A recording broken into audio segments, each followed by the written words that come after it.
رب والی زندگی، خدا رخی زندگی، اللہ اورینٹڈ لائف گزارنے کے لیے کس قدر ضروری ہے کہ زندگی کے ہر پہلو کے اعتبار سے جائزہ لیا جائے۔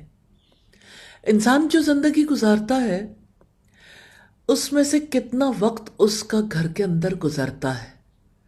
مرد کمانے کے لیے نکلتے ہیں، خواتین ضروریات کے لیے نکلتی ہیں، گھروں سے نکلنا، گھر واپس آنا، گھر رہنا اور گھروں میں ضروریات کو پورا کرنا، یہ سب کچھ دنیا میں جاری رہتا ہے۔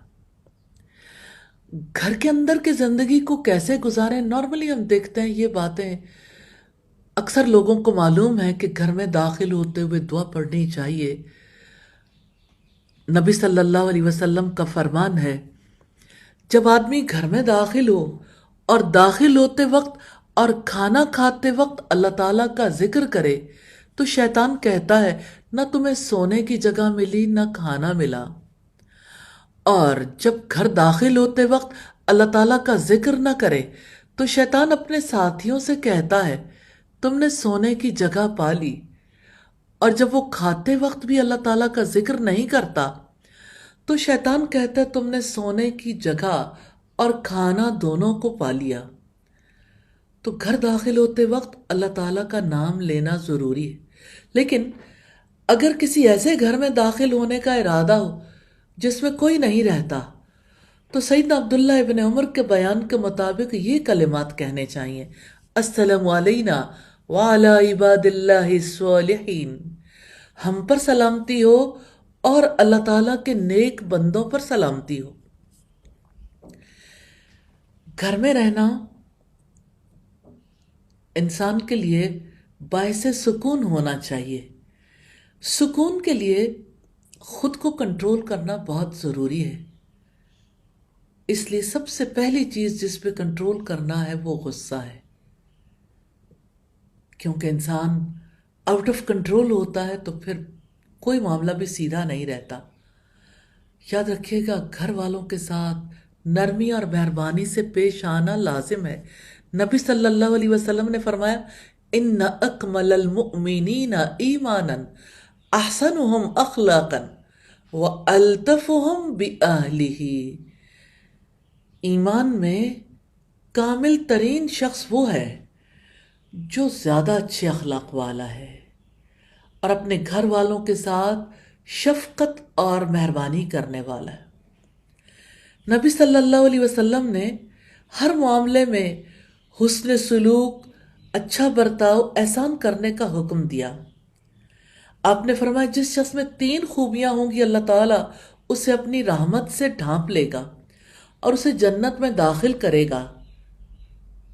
اس میں پہلی چیز ہے مہمان کے ساتھ نرمی برتنا، والدین کے ساتھ شفقت کرنا اور غلام کے ساتھ حسن سلوک کرنا۔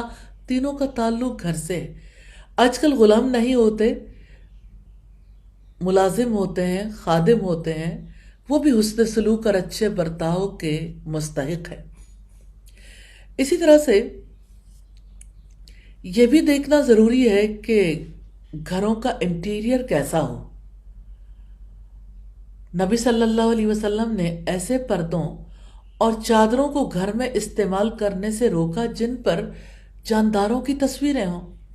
سیدہ عائشہ کہتی ہیں کہ رسول اللہ میرے پاس تشریف لائے تو میں نے اپنے گھر کے سائبان پر ایک پردہ لٹکایا ہوا تھا جس پر تصویریں تھیں۔ جب آپ نے انہیں دیکھا کھینچ کر پھینک دیا، آپ کا چہرہ سرخ ہو گیا اور فرمایا قیامت کے دن سب سے زیادہ سخت عذاب ان لوگوں کو ہوگا جو اللہ تعالیٰ کی مخلوق کی طرح خود بھی بناتے ہیں۔ سیدہ عائشہ فرماتی ہیں کہ میں نے پھر ان سے 1 یا 2 تکیے بنا لیے، اور اب دیکھیے کہ وہ گھر جس میں رحمت کے فرشتے نہ آئے اس گھر میں خیر کب باقی رہے گی۔ نبی صلی اللہ علیہ وسلم نے فرمایا جس گھر میں کتا اور جاندار کی تصویر ہو اس میں فرشتے داخل نہیں ہوتے۔ ایک دوسری روایت کے الفاظ ہیں جس میں کتا اور مورتیاں ہوں، تو فرشتے کتے اور تصویر کی وجہ سے گھروں کے اندر نہیں آتے۔ ہاں شکاری کتا یا حفاظت کرنے والا کتا اس سے مستثنا ہے۔ اسی طرح ہم دیکھتے ہیں گھر قائم ہوتے ہیں نکاح سے، شوہر اور بیوی کا جو آپس کا تعلق بنتا ہے۔ اس لیے گھر بنانے کے لیے جب کوئی نکاح کرے تو اسے چاہیے کہ اپنی طاقت کے مطابق گھر کو سجائے بنائے۔ جب سیدنا جابر بن عبداللہ نے شادی کی تو نبی کریم نے پوچھا حل اتخذتم انماتن، تم نے جھالردار چادریں لی ہیں؟ سیدنا جابر کہتے ہیں میں نے عرض کیا ہمارے پاس جھالردار چادریں کہاں سے آئیں؟ آپ نے فرمایا جلد ہی میسر ہو جائیں گی۔ سبحان اللہ، سبحان اللہ۔ یعنی اس میں حرج کی بات نہیں، بلکہ اپنی استطاعت کے مطابق گھروں کو خوبصورت بنانا بھی ضروری ہے۔ پھر اسی طرح سے گھروں میں داخلے کے کچھ آداب ہیں جن کا خیال رکھنا بہت ضروری ہے۔ کسی کے گھر میں داخل ہونے سے پہلے اجازت لینا ضروری ہے، اس لیے کہ معلوم نہیں کہ وہ کس حال میں ہے۔ کوئی کسی کے گھر میں براہ راست داخل نہ ہو اور نہ جھانکے، کیونکہ آپ نے گھر والے کو اجازت دی ہے کہ وہ جھانکنے والے کی آنکھ نکال دے۔ استغفر اللہ۔ اور گھر میں داخل ہونے سے پہلے 3 دفعہ اجازت لی جائے۔ آپ کا فرمان ہے اجازت 3 مرتبہ ہے، اگر تمہیں گھر والا اجازت دے تو ٹھیک، ورنہ واپس چلے جاؤ۔ اور گھر میں داخل ہونے کے لیے اجازت طلب کرتے وقت دروازے کے سامنے کھڑا نہیں ہونا چاہیے۔ سیدنا عبداللہ ابن بصر بیان کرتے ہیں نبی کریم جب کسی دروازے پر اجازت کے ارادے سے آتے تو دائیں یا بائیں کھڑے ہوتے، اگر اجازت مل جاتی تو داخل ہو جاتے، ورنہ تشریف لے جاتے۔ پھر گھر میں اللہ تعالیٰ کا ذکر، نفل نمازوں کی ادائیگی، سنتیں پڑھنا، قرآن مجید کی تلاوت کی عادت بنانی چاہیے۔ خواتین کو تو فرض نمازیں بھی ادا کرنی چاہیے، ظاہر ہے کہ وہ مسجد میں جا کر فرض نمازیں پڑھنے سے مستثنا ہے، پڑھیں تو اس کا اجر ہے۔ سورہ البقرہ کی تلاوت کرنی چاہیے کیونکہ اس سے شیطان گھر سے بھاگ جاتا ہے اور اللہ تعالیٰ کے ذکر سے گھر روشن ہو جاتا ہے۔ نبی صلی اللہ علیہ وسلم کا فرمان ہے مثل البیت الذی یذکر اللہ فیہ والبیت الذی لا یذکر اللہ فیہ مثل الحی والمیت۔ وہ گھر جس میں اللہ تعالیٰ کا ذکر کیا جاتا ہے اور وہ جس میں اللہ تعالیٰ کا ذکر نہیں کیا جاتا، ان دونوں کی مثال زندہ اور مردہ جیسی ہے۔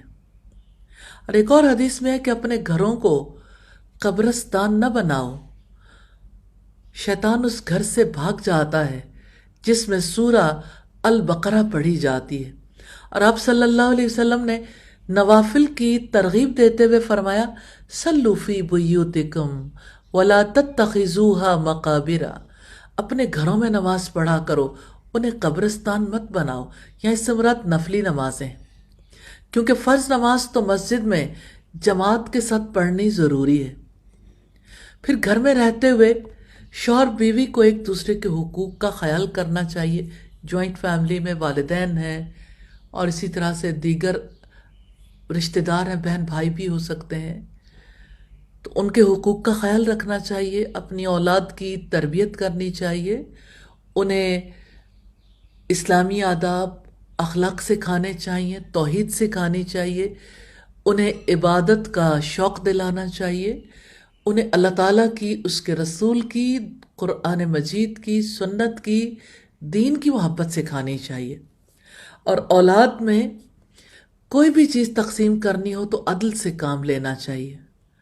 نبی صلی اللہ علیہ وسلم شوہر کو بیوی کے بارے میں ذمہ داری کا احساس یوں دلاتے ہیں ان تطعمھا اذا طعمت، جب آپ خود کھاؤ اسے بھی کھلاؤ، وتکسوھا اذا اکتسیت، جب آپ خود پہنو اسے بھی پہناؤ، ولا تضرب الوجہ، اور اس کے چہرے پر مت مارو، ولا تقبح ولا تہجر الا فی البیت، اور اسے برا بھلا مت کہو، اور اسے اگر جدا کرنا ہو تو گھر ہی میں رکھ لو، یعنی غصے میں آ کر گھر سے باہر نہ نکالو۔